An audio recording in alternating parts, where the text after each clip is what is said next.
captures a really interesting kind of conundrum for you in terms of how much you want to reveal for people who know your work but may not know who you really are as a human being. So how much of that is the truth in terms of how you feel? Well, with this film, I mean, originally it was just going to be some sketches in between some concert footage. And then it really grew into a scripted narrative that Carrie and I wrote and Bill directed. I think the conundrum that we found when we were thinking about, okay, how do you make a concert doc and how do you do that thing where you peel back the curtain and reveal who someone really is that ultimately the artist is going to have final cut of what that narrative is. And the way that we assume documentary is like true is, I think, is a false premise to begin with. So to address such a conundrum, I think we got at really personal things and told in some ways a fair amount of truth about who I am, but in a way that is more entertaining and more artful and kind of more bonkers than just saying, oh look, here's who this person is and they love their mom and they whatever have a cat. Yeah. Do you have a cat? God, no. Carrie, how much of the real you do we see in this movie? Some. I mean, I feel like we weren't super interested, I think, in getting at truth head on. You know, we wanted to kind of circle around it and come at it with an acknowledgement of artifice. So there's some aspects of myself in it, but a lot, you know, it's a scripted film. It's not a documentary. So it's like we're toying with these ideas of who we are, but definitely not in any way that's like nonfiction. So Bill, what was your impression when these two came to you with this idea? What was your understanding of what they wanted to pull off? Carrie sent me the script, and I thought it was really funny and like interesting. Like seemed like the exact kind of movie that I would always want to work on. And then we were both remote. We were both working on stuff like away, so we were talking to each other through text about Nicholas Roeg movies. And once we had the framing of like specifically performance or privilege, which one's the both? Well, privilege. Both, yeah. yeah. Privilege is the one with the Stephen Shorter character, right? And yeah. So like performance and like The Man Who Fell to Earth was like very informative, and I think we just sort of went with that and ran with it. And there's also there's an aspect of the movie that's very very funny, but then you don't really know where it's taking you. If you're supposed to continue to experience this as a comedy, what sort of conversations do you have in terms of tone and how you want this to play out? You know, because at first it is kind of like this mockumentary thing, and then it obviously goes off in some other directions. I think the idea was to have it feel like it's always changing, and just to keep the viewer on their toes is the goal, and just have it always rolling downhill. And the other thing I think is interesting about your background is you worked on Portlandia, and I felt some of the DNA there in terms of the tone and the sensibilities of that show. I'm curious about how much the experience with Portlandia informed what you wanted to do here and sort of your ambitions as a writer, your ambitions as a director. I mean, I would say very little, actually. I mean, I feel like the thing that Bill and I always felt when we worked together on Portlandia is that both of us had these things that we wanted to do that had more formalism, had things that were more heightened, that were more cinematic. And I think working with Annie and working with the notion of St. Vincent already raises it. It makes it more heightened, and you know, there's elements of, you know, it's like a heightened aesthetic and a heightened, I don't know, just sense of cinema. So it was more us knowing that, wait, I know we both want to do something else. I think the DNA of that's really what it was, just our shared vision. I think we always, I feel like, had the same taste doing Portlandia, and it was just easy. Like I always agreed with all your ideas, and it's not always the case. So just easy rapport. Yeah. One of the more striking moments in this movie, Annie, for you, I think, is that first scene where you have this limo driver who's never heard of you. Yeah. Just How many awkward kinds of exchanges do you have with people like that when you're moving I mean, around? I had one Just a second ago. 2 minutes ago. No, I had one probably 3 days ago, headed to a rehearsal, and a driver literally said, "So you're a singer?" And I was like, "Oh my God, is this the movie?" But I mean, really a lot, because one, I mean, I have a career, which is I'm so glad about, but I'm also not at some level of insane fame where, you know, people follow me around or paparazzi. I mean, I've had brushes with that in the past, but I'm kind of low key, I think, personally off stage, except that sometimes I'm dressed like a kook. But so it happens most of the time, really. I don't assume anybody knows who I am ever. So, but it was fun to write in the like extra humiliation into the script.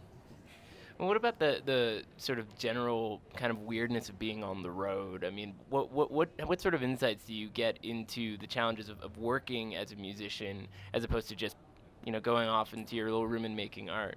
Well, I mean, really what happens on the road, and we talk about it in the film a lot, address it, is that a lot of times you play your show, you walk off stage, you go to your hotel, you order a Caesar salad, you turn on fucking Rush Limbaugh. Rush Limbaugh. Yep. Took a turn. Spoiler. Yeah, Hannity's on, and I'm just like, Right on. masturbate, lights out. To Hannity.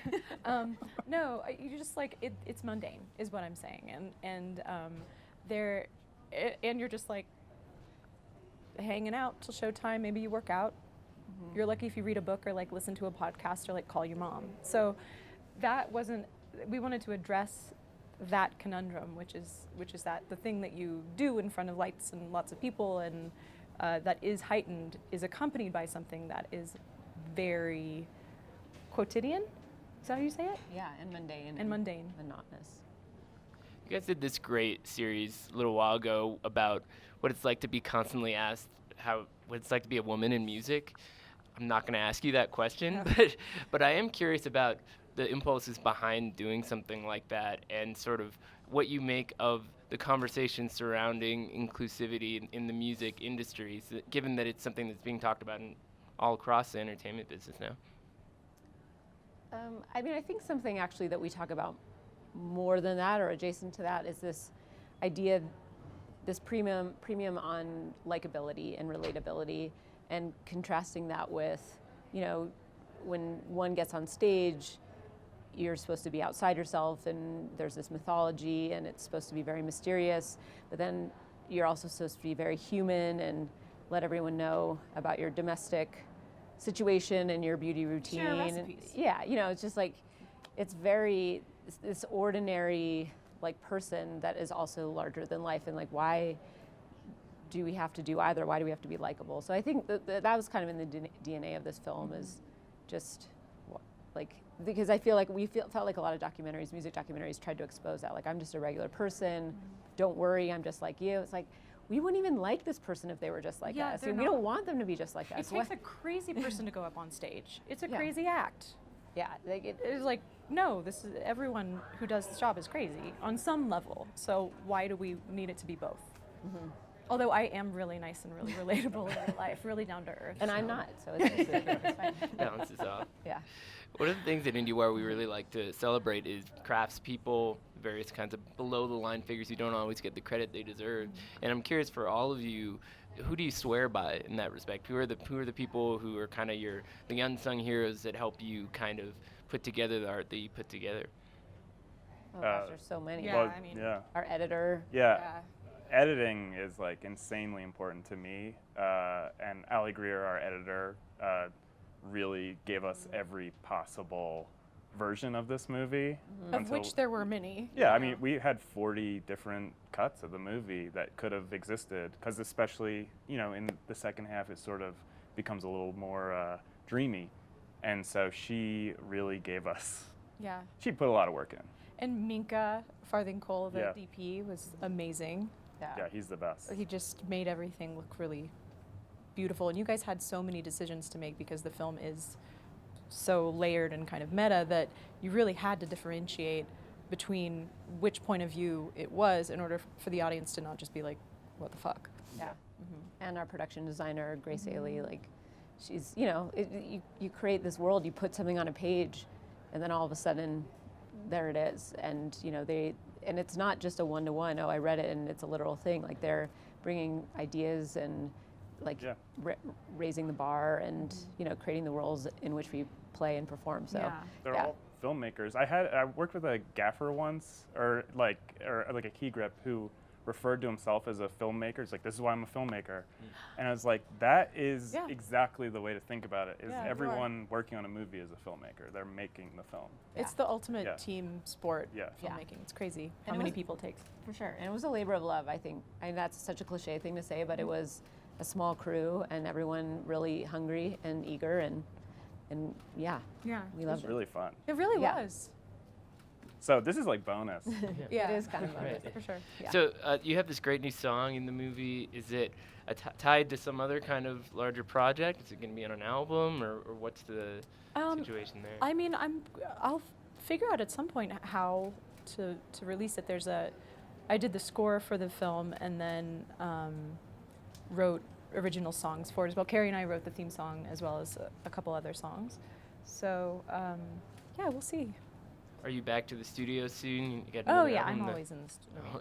Yeah. Never too far away. Yeah, for sure. And Carrie, you're directing another movie already, right? And it's sort of already in the works. I'm actually working on a script right now. Yeah. So how much are you sort of on the director track versus other kinds of projects at this stage? That's kind of where I want to be, writing and directing. I feel like writing especially is a strength, and I really enjoy directing and feel like I'm getting better at it and enjoy it a lot. So yeah, behind the camera is what I prefer.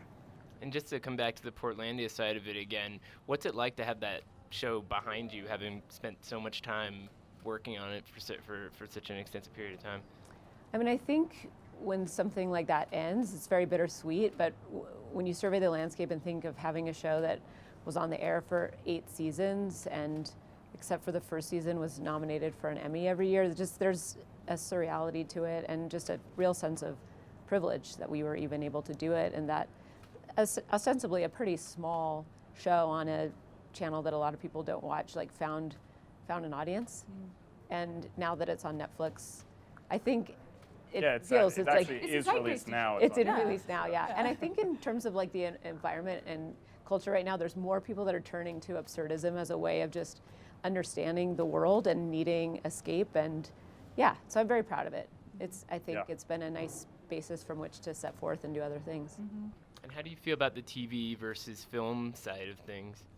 I don't really differentiate. I feel like it's storytelling, and you both work really well depending on. I think some things are better suited as films, and there's a lot of like, everyone's like, this is a TV show. I'm like, sometimes it's okay to just make a movie, but I feel like we're at a great time for both those things, and I'm glad, because there's so many. It gives more people an opportunity to work and to create, and that in terms of inclusivity, that feels really great right now.